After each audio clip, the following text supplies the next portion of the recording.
Desde el año pasado el Gobierno Nacional está cerrando programas muy importantes de extensión y desarrollo rural, digamos, como por ejemplo ProHuerta, el programa Cambio Rural. También se cerró el Instituto Nacional de Agricultura Familiar Campesina e Indígena, que también trabaja con el sector más postergado, digamos, de la ruralidad argentina.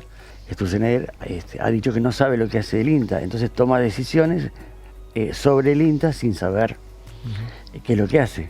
El INTA es el Instituto Nacional de Tecnología Agropecuaria, que tiene presencia en todo el territorio nacional. Es un instituto que se crea en el año 1956. El INTA actúa en dos instancias productivas, ¿no? Una tiene que ver con el modelo productivo agroexportador y otra realidad que abarca todo el país tiene que ver con lo que comemos todos los días.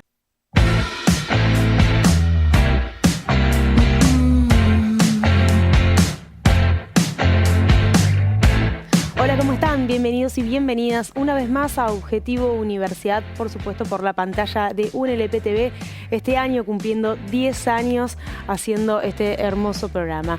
Y hoy vamos a estar hablando de un tema de agenda, un tema muy preocupante, que es el desmantelamiento del INTA. Estamos hablando que esto sucede en un país donde tiene un sector agrícola y ganadero de excelencia, pero sin embargo el Estado está decidiendo desmantelar ciertos sectores, en este caso esta parte del campo, el INTA, y con él un montón de programas que tienen consecuencias muy graves para todos nosotros mismos, estemos implicados o no, vivamos en una ciudad grande o una ciudad rural, que vamos a empezar a transitar y estamos transitando estas consecuencias muy graves, el desfinanciamiento de este sector, el desguazamiento del INTA y de distintos programas como ProHuerta, por ejemplo. Nuestra universidad, por supuesto que también es protagonista en este tema. Tenemos la Facultad de Ciencias Agrarias y Forestales, que es histórica en nuestro país y es de excelencia en materia de investigación y de extensión. Vamos a estar analizando este tema con dos investigadores y referentes de nuestra universidad y precisamente de la Facultad de Ciencias Agrarias y Forestales. Y para eso hoy nos acompañan Jeremías Otero, que es jefe de trabajos prácticos del curso de extensión rural de Ciencias Agrarias e integrante de la comisión directiva de la Asociación Argentina de Extensión Rural. Gracias, Jeremías, por estar acá. Muchas gracias por la invitación. Y también está con nosotros Dardo Celis, que es profesor del curso de Extensión Rural y tiene muchísima experiencia en el tema aquí en la Facultad de Ciencias Agrarias y Forestales. Gracias, Dardo. A vos, gracias. Bueno, estamos frente a una situación muy compleja, una situación donde la motosierra está atravesando por distintos lugares. Nosotros estamos en la universidad pública, que estamos siendo también muy desfinanciados, pero si nos enfocamos en lo que es el INTA, ¿no? Este instituto tan importante que está en todo nuestro país, cuéntenos un poco cuál es la situación actual más allá del gran recorte que está sufriendo. Dardo. Bueno, no, en principio, como comentabas vos, desde el año pasado el Gobierno Nacional está cerrando programas muy importantes de extensión y desarrollo rural, digamos, como por ejemplo ProHuerta, el programa Cambio Rural. También se cerró el Instituto Nacional de Agricultura Familiar Campesina e Indígena, que también trabaja con el sector más postergado, digamos, de la ruralidad argentina. Y eso tiene consecuencias importantes, digamos, ¿no? Recordemos que el INTA es el Instituto Nacional de Tecnología Agropecuaria, que tiene presencia en todo el territorio nacional. Claro. Y la producción agropecuaria, en buena medida, que tenemos y de la cual como país tenemos que estar orgullosos, depende en buena medida de lo que el INTA ha hecho tantos años. Entonces, tanto el INTA como el Instituto Nacional de Agricultura Familiar, que dependía de la Secretaría de Agricultura Familiar, etcétera, creemos que son instituciones que son importantes en lo que refiere a la política pública destinada al agro argentino, ¿no? La política pública de desarrollo rural para nuestro país. No, y el INTA actúa en dos instancias productivas, ¿no? Una tiene que ver con el modelo productivo agroexportador y otra realidad que abarca todo el país tiene que ver con lo que comemos todos los días. Exacto. Que eso está más en manos de los productores familiares, de pequeños y medianos productores. Entonces, estos programas como Cambio Rural, el ProHuerta, que tienen más de 40 años, claro, vienen apoyando justamente a este sector, que no están en condiciones de soportar una asistencia técnica privada. Entonces acá es donde necesitan la ayuda del Estado. Bien, esto que mencionas vos, la asistencia técnica, cuéntenos un poquito en qué consiste, porque ustedes vienen desde lo académico también, desde la facultad, pero es una facultad que tiene muchísima experiencia en territorio, porque justamente su formación es en territorio también.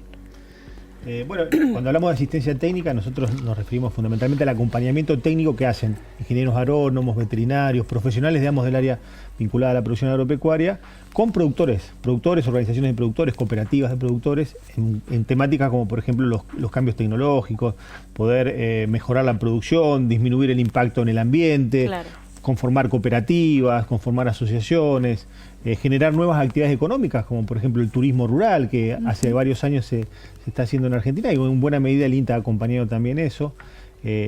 Y también la articulación con la investigación, digamos, la otra pata del INTA tiene que ver con la investigación, además de la extensión y la asistencia técnica. Y entonces la extensión también busca articular las demandas y las necesidades que hay en cada uno de los sectores productivos con lo que se investiga. Entonces lo que se investiga va a tener que ver con esas problemáticas y va a ser usado y va a ser aplicado en nuestro país, ¿no?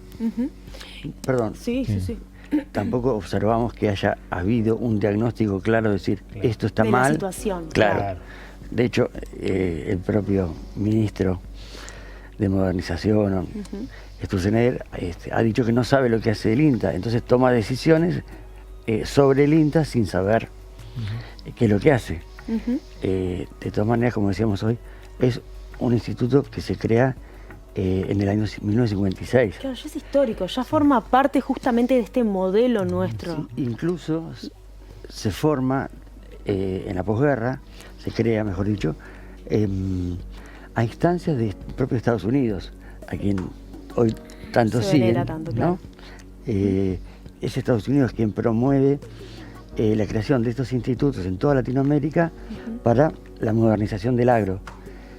A partir de un estudio que decía que estábamos atrasados respecto de lo que era para mediados del siglo pasado, respecto de lo que producíamos a principios del siglo pasado. Y por eso fomenta la creación de estos institutos que se realizan a imagen y semejanza del modelo de Estados Unidos. Exacto.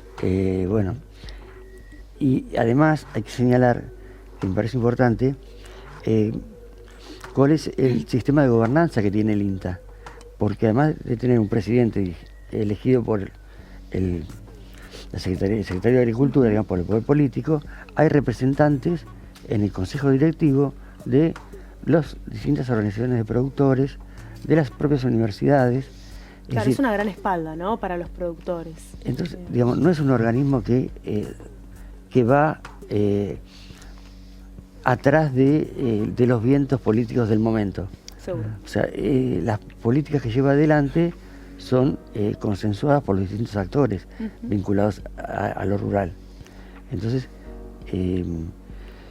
digamos, sin un diagnóstico, producir cambios que tienen que ver con recortar, sobre todo en las áreas que para nuestro entender son prioritarias, que es esto de acompañar a los pequeños agricultores, para que se puedan mejorar cómo producir y cómo comercializar. Hay un anclaje territorial que debe ser el único organismo nacional que está en todo el territorio. Claro. Pero justamente esto que decís vos, Dardo, de asistencia a los pequeños productores, de las maneras de producción, en definitiva termina todos los días en nuestras mesas. Exactamente. De hecho, en esto de educar al funcionario, un trabajador de INTA, egresado también de esta universidad, escribió una nota donde explicaba la presencia del INTA en nuestra cotidianeidad, ¿no? Entonces, desde el algodón, que forma parte de las telas que nosotros usamos, hasta la masa con la que hacemos la empanada, ¿no? En ese momento estaba lo de Darín y la empanada, yo qué sé. Surge en muchos casos de productos que genera el INTA, en términos de la semilla del trigo que se siembra, de la cual se cosecha y se produce la harina, o la semilla de algodón que se usa para producir después las telas que usamos, y así uno puede encontrar miles y miles de ejemplos en las que el INTA tiene presencia en nuestra vida cotidiana, por más que vivamos en las ciudades, digamos, ¿no? Seguro. Sin hablar de lo que es la producción de alimentos, ¿no? Que, sí. O sea, que todo lo que es muchas de las variedades de hortalizas que consumimos son desarrollos de INTA también, y así uno puede encontrar muchos casos. La madera de esta mesa. Claro, qué alcance, ¿no? Que claro, tiene. exacto, porque O sea, como por decíamos, la ejemplo, investigación se aboca, digamos, por ejemplo, a desarrollar variedades por ejemplo, de eucalipto, álamo, sauce, etcétera, que después se plantan, que después van a hacer, y todo ese proceso. O de los insumos también, los insumos, ¿no? Ahora la insumos, Facultad de Ciencias Agrarias también abrió una biofábrica de insumos. Todo lo que es todo lo que es la producción agroecológica, que busca tener menos impacto en el medio ambiente, también es una tarea que el INTA ha tomado y que es muy importante para nuestro país, ¿no? Que el privado no lo va a hacer, digamos. ¿Por qué no lo va a hacer el privado? Y porque no hay negocio detrás de eso, digamos. No hay una preocupación por el medio ambiente que el Estado naturalmente tiene que tener y lo tiene que promover para que, digamos, pensando en un proyecto nacional, digamos, que defienda los intereses de todos nosotros, ¿no? Entonces, el sector privado no necesariamente va a hacer eso. Que tiene que ver con desarrollar materiales genéticos propios y no tener que ir a comprarlos a las multinacionales todo el tiempo, o esto de alimentos más sanos que no requieran de la utilización de productos químicos de síntesis, que, como decía Jere, te van a vender las multinacionales y te van a tratar de vender cada vez más. Claro. Eso tiene que ver con la soberanía. Exactamente, eso iba a decir, con la soberanía, pero además una contradicción enorme, porque justo una de las características más grandes de nuestro país es el agro, ¿no? La potencia que tiene el sector agrario, agropecuario. No, y aparte va en contramano a lo que hacen muchos países de la región. Claro. Y bueno, prácticamente casi todos los países del mundo cada vez tienen más intención de promover la producción agropecuaria en términos de cambios tecnológicos. Si uno compara lo que, por ejemplo, tomando el caso de Estados Unidos, que hoy lo mencionó Dardo, Estados Unidos tiene 3.000 agencias de extensión rural, digamos, en todo su territorio, mientras nosotros teníamos 300 y ahora ya tenemos 250 porque el gobierno ya cerró 50 y quiere cerrar las 250 que quedan, digamos, ¿no? Porque lo ven como un gasto. Lo ven como un gasto, claro. Mientras en el resto del mundo esto en realidad está siendo cada vez más potenciado, desde documentos de la FAO o de otros organismos internacionales también lo remarcan como que es importante una política pública orientada al desarrollo rural, que incluya, como veníamos hablando, el tema de la extensión, ¿no? El trabajo de extensionista. Incluso digamos, el trabajo del INTA en extensión se basa en las agencias de extensión que, como decíamos, hoy llegan a todos los territorios. Desde aquí acá a Tierra de Fuego. Todo el país. Todo el país. Sí. Andate. Es más, claro. Y un poco más. Sí, porque se da el caso de que el INTA está trabajando hace años en la producción de alimentos en la Antártida. Claro. Claro. En cada parte del territorio la investigación, la extensión está abocada a mejorar los alimentos y los productos naturales, potenciarlos y de nuevo a la sociedad. Claro. Evidentemente no ha sido el INTA y todos los que trabajamos vinculados muy efectivos en comunicar todo esto al conjunto de la sociedad, porque es cierto, no son todos conscientes de cómo está presente el INTA en nuestra cotidianeidad, ¿no? Lamentablemente surge en este momento cuando el INTA está siendo atacado, ¿no? Exacto. Y todas las políticas del agro están siendo atacadas. Pero como decía Dardo, digamos, nosotros el agro no solo se dedica a producir granos para la exportación, digamos. Nosotros también producimos alimento como país y es muy importante que lo reconozcamos y entendamos la función que tiene el INTA también en lo que es la producción de alimentos, porque es, como bien decía Dardo, soberanía y soberanía alimentaria, ¿no? Que es importante. Aparte de eso, priorizar la exportación antes de la calidad de vida de todos los ciudadanos nacionales. Claro, o sea, priorizas el mercado chino, por ejemplo, antes que la alimentación de los argentinos. Y esta situación, ¿cómo se traduce en el día a día? Porque, por ejemplo, nosotros, sin irnos más lejos, ¿no? La región de La Plata tiene el cordón frutihortícola más importante de todo el país. Y ustedes están en contacto permanente seguramente con productores. ¿Cómo se traduce? ¿Qué es lo que preguntan los productores? ¿Qué es lo que se proyecta? ¿Cómo se hace para vivir el día a día esta situación tan crítica? Primero están cerrando las agencias del AMBA. O sea, es como que el primer lugar que fueron a recortar es el área del periurbano, de bonaerense. Capaz que porque ahí están los productores más pequeños y más visibles porque están cerca. A eso agregarle que la investigación se sustenta sobre estaciones experimentales, que tienen campos experimentales. Esos campos justamente donde por ejemplo, en algunos mantienen especies que hay que conservar. Bueno, eso está hoy visto como sujeto de venta. Claro. Entonces, el gobierno lo está viendo como, acá hay plata, lo vendo. Suponiendo que son tierras improductivas, y algunas son áreas de reservas, de experiencias a largo plazo, que conservan materiales genéticos, o sea, tiene un valor, pero digamos, tiene que ver con despreciar todo el sistema científico-tecnológico.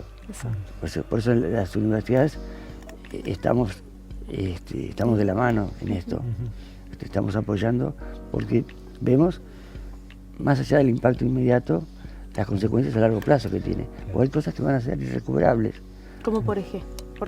Por ejemplo, yo te digo, yo tengo una estación experimental en el Delta, con un campo donde estoy ensayando variedades de álamo, que puedo tener resultados donde en vez de llegar al momento de corte a los 10 años, lo puedo llevar a 5. Entonces con eso duplico la producción. el ciclo, ¿no? Acorto el ciclo. Y si de pronto yo eso lo pongo a la venta, se pierde toda esa investigación.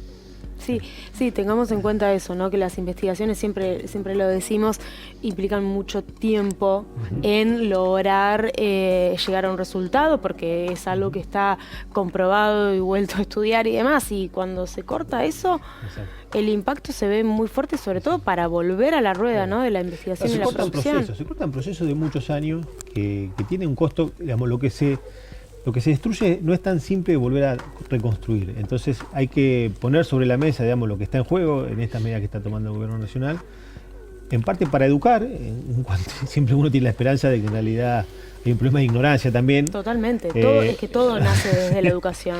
Educando, contando un poco de la importancia que tiene esto. Y también considerando que Argentina, según el último censo agropecuario que se hizo, tiene 250.000 productores aproximadamente, de los cuales más del 60% son pequeños productores. Y esos pequeños productores necesitan, porque existen muchas asimetrías en el agro, ¿no? En cuanto al acceso a información, conocimiento, tecnología y demás, necesitan un Estado presente que de alguna forma pueda compensar esas asimetrías y pueda garantizarle a esos pequeños productores la posibilidad de mejorar su producción, de acceder a mejores mercados, de producir más, etcétera, etcétera. Y eso lo garantiza en buena medida la política pública, donde el INTA es un actor fundamental. No el único, la universidad también cumple un rol importante ahí. Y de hecho nosotros como universidad trabajamos siempre como aliados de INTA, ¿no? en muchas cuestiones. Entonces creo que en este caso el INTA hoy particularmente está siendo golpeado. Fue el Instituto Nacional de Agricultura Familiar también golpeado y cerrado, de hecho, y creo que todos los que tenemos conciencia, al menos en esta cuestión de lo que es la política agraria, desarrollo rural, las implicancias que tienen esas decisiones, tenemos que poner sobre la mesa los resultados negativos que generan, ¿no? Y por eso estamos acá también, ¿no? Para hablar de estas cuestiones. Sí, seguro. Claro. No, Belén, quería señalar que también el INTA cuenta con un personal altamente calificado. Eso, o sea, muchos es muy importante señalarlo. Tienen estudios de grado, de posgrado. O sea, no es gente que vas y la juntás. No. O sea, que llevó muchos años formarla y hoy están sumergidos en la incertidumbre respecto de su futuro laboral, porque si te cierran y ya están hablando de echar a gran parte del personal. Es que ya estamos viviendo una nueva fuga de cerebros. Lamentablemente se está buscando trabajo en otro lado. Claro. Muchos se van a terminar yendo del país incluso. Claro. Y también están de alguna manera con esta incertidumbre, eso te paraliza. O sea, si vos venías con un trabajo ordenado donde sabías lo que tenías que hacer, y son generalmente trabajos más a largo plazo, hoy sabés que esos objetivos no los vas a poder cumplir. Sí, te desmorona todo. Claro. ¿Y cómo ustedes lo viven también en la diaria en las facultades? ¿No? Ustedes están en un curso, ustedes están en contacto con jóvenes que se están iniciando en esta área y les transmiten la experiencia propia, pero también cómo se hace para transmitir y trabajar esta crisis con los jóvenes, ¿no? que vienen con toda la energía y también con muchísima incertidumbre y miedo. Es cierto, sí.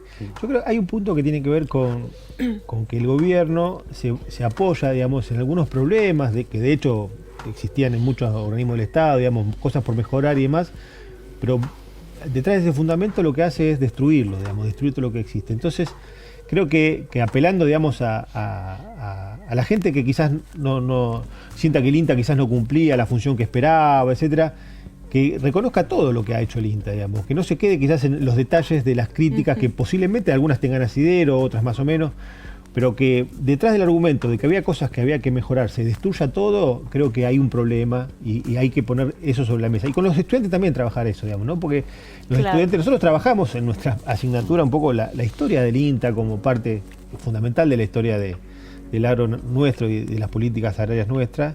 Y uno ve en cada momento histórico cómo el INTA ha tenido su impronta, ha dejado huella. Por ejemplo, vamos a contarles a todos los vecinos y vecinas, porque ustedes por ahí están muy metidos en el área y uno acá desde universidad tiene contacto también, pero para aquel vecino y que diga, bueno, sí, esta verdura está en la mesa, está gracias a que el INTA también ha hecho un montón de trabajo, pero ¿cómo se traduce también en estas políticas que ha llevado el INTA y que hoy ya se ven paralizadas? Tenemos distintos programas, ¿no? Por ejemplo, si quieren explicar el programa Pro Huerta o Cambio Rural, teníamos.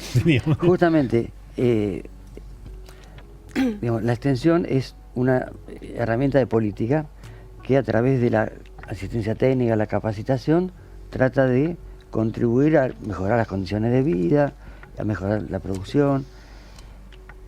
El Pro Huerta se da a fines de los 80 en medio de una crisis alimentaria. Claro. Cualquier similitud con la actualidad es pura casualidad.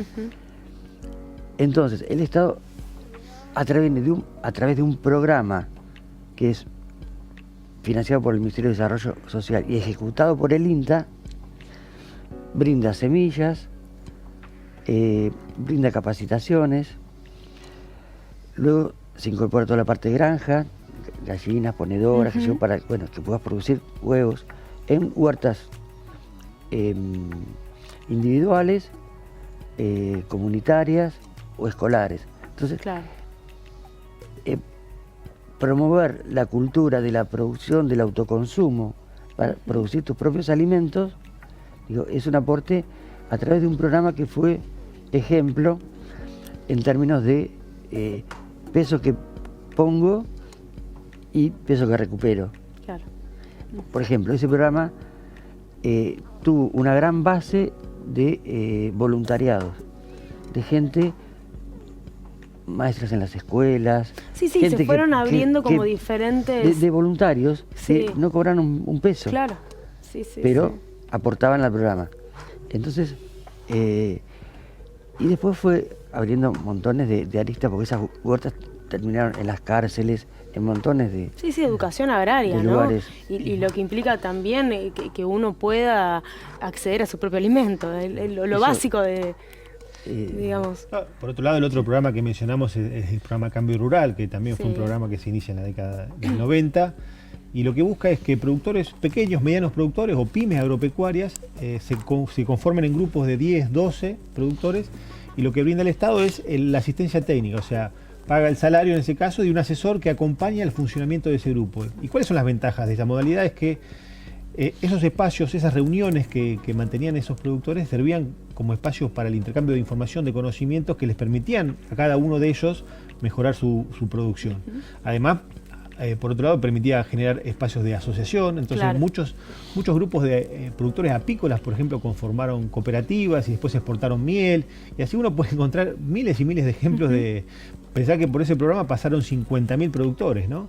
Y no es menor en términos de lo que genera para nuestro país, porque mejoran la producción, mejoran la forma de producción, disminuyen el impacto que tienen en el ambiente, logran comercializar o exportar productos que antes no se exportaban. Sí, mueven la rueda. Mueven todo. Y eso gracias a... Mirá qué barato que le sale al Estado eso, ¿no? Pagarle el salario, no demasiado... O una parte. O una parte, parte, porque el otro era, digamos, los mismos productores aportaban, para coordinar justamente esas reuniones o ese trabajo grupal que era el que facilitaba, digamos, la posibilidad de hacer todas estas cosas, ¿no?